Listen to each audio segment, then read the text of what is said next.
सच ते झूठ की गल हो रही सी।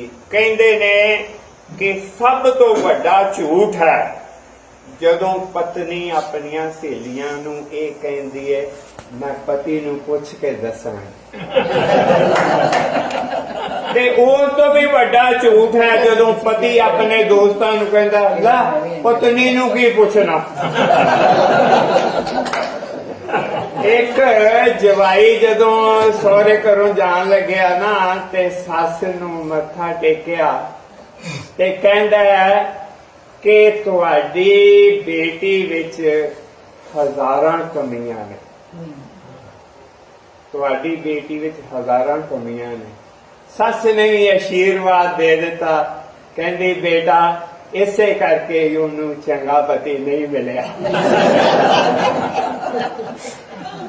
अच्छा जी, मैं हुण ये दसना चाहना कि आपां कनेडा विच आए हैं, इत्थे सारे कहने सत्त समुद्रों पार कनेडा दे गुण गा रहे, कोई हिंदुस्तान दे गुण गा रहा है, कि हुंदा तो वही है जो इत्थे होना है, जो जिवें होना है। इत्थे गोरियां नाल काम करीदा, गोरियां नाल काम करीदा, वो फिर वटांदरे करदे ने। वो एक कहंदा कि असीं तां सिर्फ क्रिसमस डे मनाउंदे हां। यार तुहाडा बड़ा है, तुसीं विसाखी भी मनाउंदे हो, दिवाली भी मनाउंदे हो, होली भी मनाउंदे हो, कई कुछ मनाउंदे हो। मैनूं ये दस भी तेरा किहड़ा वड्डा त्योहार है, तू की मनाउंदा है? कहंदा मेरा सब तो वड्डा त्योहार हैगा मेरी घर वाली, मैं हफ्ते च 3-4 बारी उहनूं मनाउंदा। Thank you so much. खुश रहो।